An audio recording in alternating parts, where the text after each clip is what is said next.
Alright, what's up all my trolls and haters?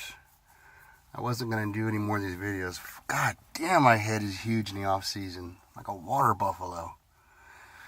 Yeah, I wasn't going to do any more. And my 2 subscribers thought, maybe if you did a couple more, you might get more comfortable. And actually, there is one more I wanted to do. And I just haven't got around to it. Being lazy. Busy, whatever. Well, I guess we're going to call this one, story time. Now, I feel like I'm copying Stan Efforting here, the Rhino, doing this in driving. I just find that this is like the only time I have, trying to raise a, 2.5-year-old and train and work, just in general, to be a dad in general and all that it entails. There's just no time, and I surely can't film when she's around because you'll just hear her screaming in the background. But let's go to the gym. Ooh, it's hot out today. So, Stan, I'm not copying you. It's just the way it is. I know that Mark Pocketliner does his on the cardio machine. And I know that Jerry Ward has a nice little office setup and does his kitchen. But those are like professional YouTubers. I'm fucking nobody, obviously. So, story time. And we're going to kind of tie this into why so many bodybuilders got sick after the 90s. And of course, 99% of you guys, I'm sure, know why already. But let's go backwards a little bit. In my youth, I've always been, tall. I was 6'2" in high school. I'm shrinking. I have had 2 back surgeries. I'm shrinking as I get older. I'm maybe close to 6'1", but I'm definitely not 6'2" anymore. But I've always been really tall, lean, and very, very, very strong. And I used to have a full head of hair, nice, crazy long hair. And I used to, around the mid-90s, so I would be in my mid-20s, I became an exotic dancer, aka stripper, hoochie man, whatever you want to call it. And I made pretty good money at that. And that allowed me to travel all across the United States with Chip and Dale's B Team. I worked mostly with a company called Muscles in Motion out of Los Angeles. I did strip in the Central Valley a lot. But my point is I got to travel all across the United States. I got to meet a lot of top professional bodybuilders, amateurs, who became professional bodybuilders, powerlifters, amateur powerlifters, strength, what do they call those guys, strongmen. Got to meet a lot of those. Got to train a lot of cool gyms, a lot of gyms that don't exist anymore. And I've always been really strong. So I have trained many times in the Mecca. To me, the Mecca, the day they pulled the metal weights out was the day that gym became a commercial / tourist attraction. It just wasn't the same anymore, in my opinion. But there was a dank little hole in Folsom, California called Coliseum Gym, Milos' gym. And there were some pretty serious dudes there, and it was a great place to train when I was in Los Angeles, working out of there and stuff like that.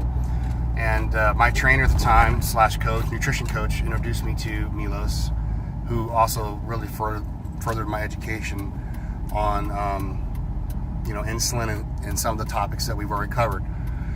Milos is most known for 2 things. Killing bodybuilders is one of them. And I think the other one is probably making them sick. But the third thing is he also is the one that came up with the pre-workout shake, the intra shake, and the post-workout shake. And if you guys know what I'm talking about, it was published in Muscle Media 2000 magazine many years ago.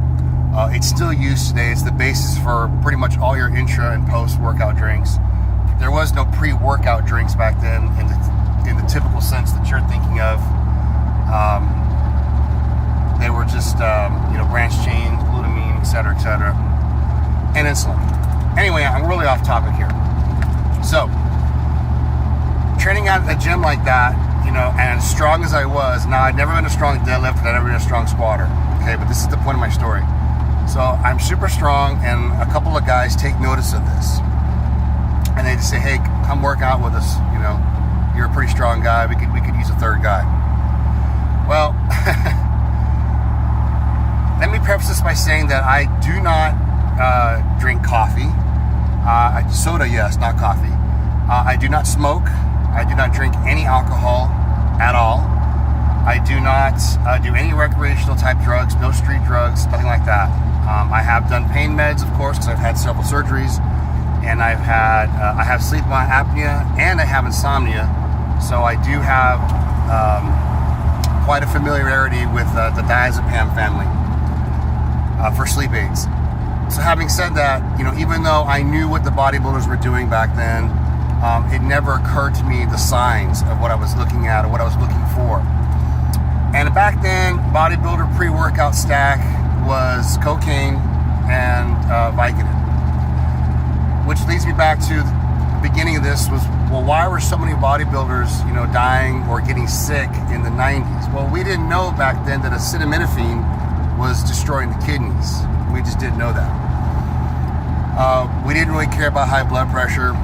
I should say they didn't care about high blood pressure, and they really didn't care about cholesterol levels and stuff like that. It was get big or die trying. So a lot of the top gurus at the time were trying to figure out if it was the diuretics that were killing these guys, was it the steroids that are hurting these guys, what was it? In reality, what it wasn't talked about, it was the recreational drugs, and it wasn't the GHB.